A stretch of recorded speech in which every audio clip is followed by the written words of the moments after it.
In the name of Allah, the most gracious, the most merciful, peace and blessings be upon the seal of the prophets and upon his family and all his companions. Peace be upon you and the mercy and blessings of Allah. In 2007, 2008, when we started doing regular programs on TV, although we were doing it before as well, we started doing regular programs on the economy at that time.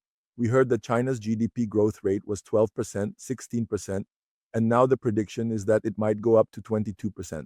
The Chinese government then took measures to reduce their GDP growth rate, bringing it down to 8%, then 9%, and finally stabilizing it at 6%. There was a Chinese Abadi expert. He was a professor from Beijing University who came to Lahore. He was supposed to conduct some research, or I'm not sure if he was actually a professor. I still have his card, and he even gifted me a purse. When he came here, he asked me some queries about various things, particularly regarding CPEC. At that time, I told him that CPEC was going to shut down. The elections hadn't taken place yet. The elections were about to happen. I believe it was in 2017. So I told him, brother, your CPEC, your investment is at risk, and it will be affected. He went and asked me for confirmation on a few things, so I sent them to him via email. They caught us saying, look, the copies of the email we wrote were kept in front of us. Yes, you said it somewhere. I said, read it fully and listen to what they are saying that they have left. Okay. And it happened exactly like that when I was picked up.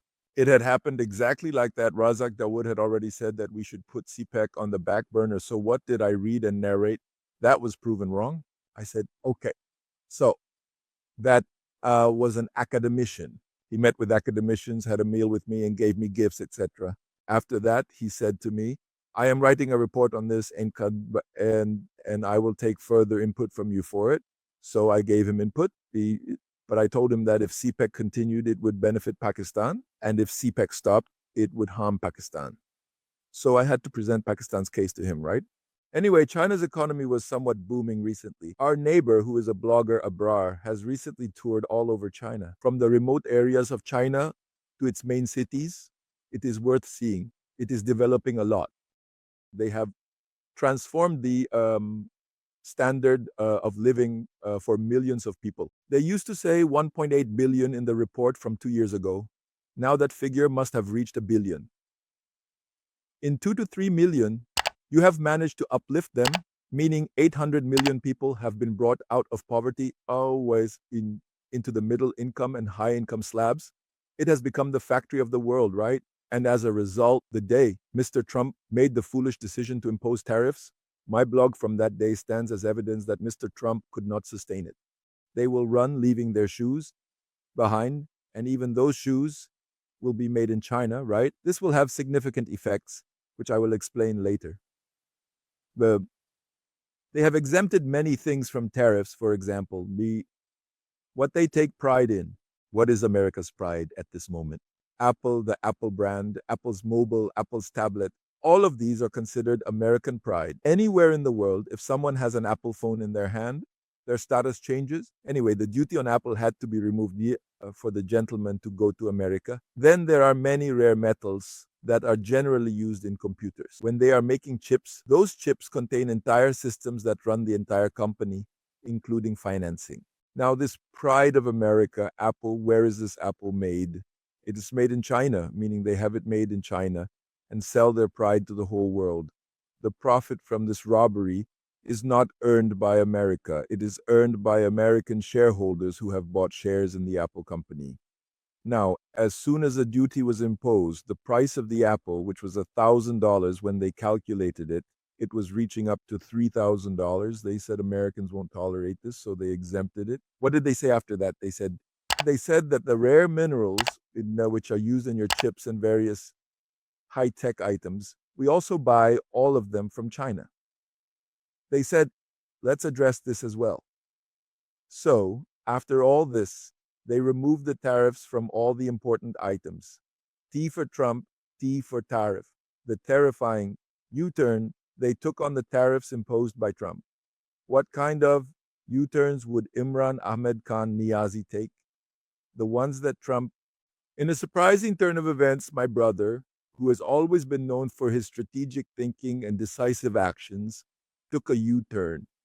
This wasn't just any ordinary U turn. It was a calculated move that led him to set up a blockade at a critical juncture. The implications of this action were far reaching, and it didn't take long for their supporters in America to start seeking answers. They were eager to understand the rationale behind such a bold move. Meanwhile, there were those who took it upon themselves to explain the situation. They sat down and articulated that Trump brother, in his wisdom, had chosen not to impose tariffs on certain products from China. This decision was made with the nation's benefit in mind, showcasing a level of foresight that not everyone possesses. However, Trump brother himself seemed unaware of the full extent of his actions.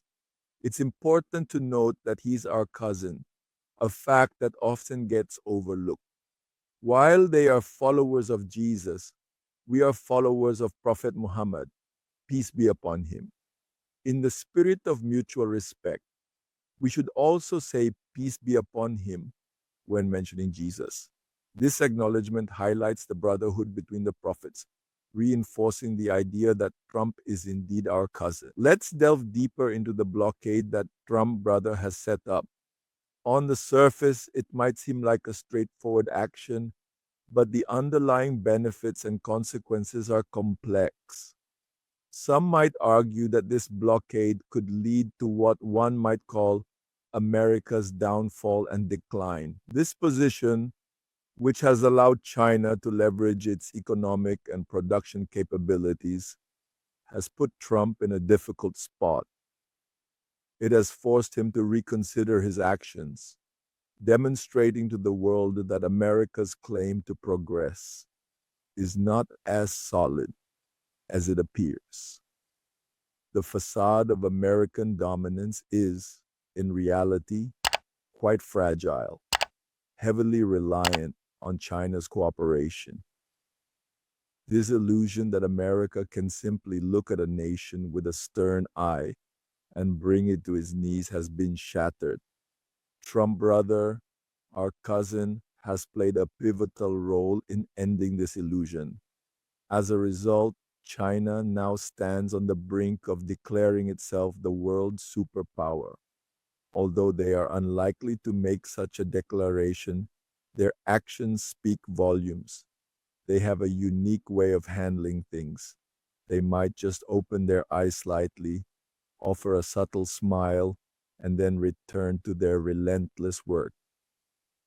This approach is the secret to their nation's progress. They focus on work, work, and more work, day and night, showing the world that true excellence and superiority come from diligence and timely execution. They are not burdened by unnecessary bulk, which allows them to progress steadily. If we look around the world, it's evident that those who rise early, work diligently, and complete their tasks efficiently are the ones who truly progress. May Allah bless my father and grant him peace in his grave. He often said that success comes to those who are disciplined and committed to their work. His words resonate with the principles that have driven China's success and can serve as a guiding light for others seeking to achieve similar progress. To further understand the depth of this situation, we must consider the historical context and the intricate dynamics at play. The relationship between America and China has always been a complex tapestry of economic interdependence and political maneuvering. This blockade, therefore, is not just a simple act of defiance, but a strategic move that could reshape global power structures. It is a testament to the shifting tides of international relations, where traditional powerhouses must now contend with emerging giants. The world watches with bated breath as these events unfold, aware that the decisions made today will echo through the corridors of history. In this ever evolving landscape, the ability to adapt and respond with agility is paramount. As nations grapple with these challenges, the lessons of the past serve as a reminder that true strength lies not in domination, but in collaboration and mutual respect. This is the path forward, a journey that requires wisdom, patience, and an unwavering commitment to the greater good. May Allah grant the ability to do good deeds and the ability to distribute kindness among the creation of God.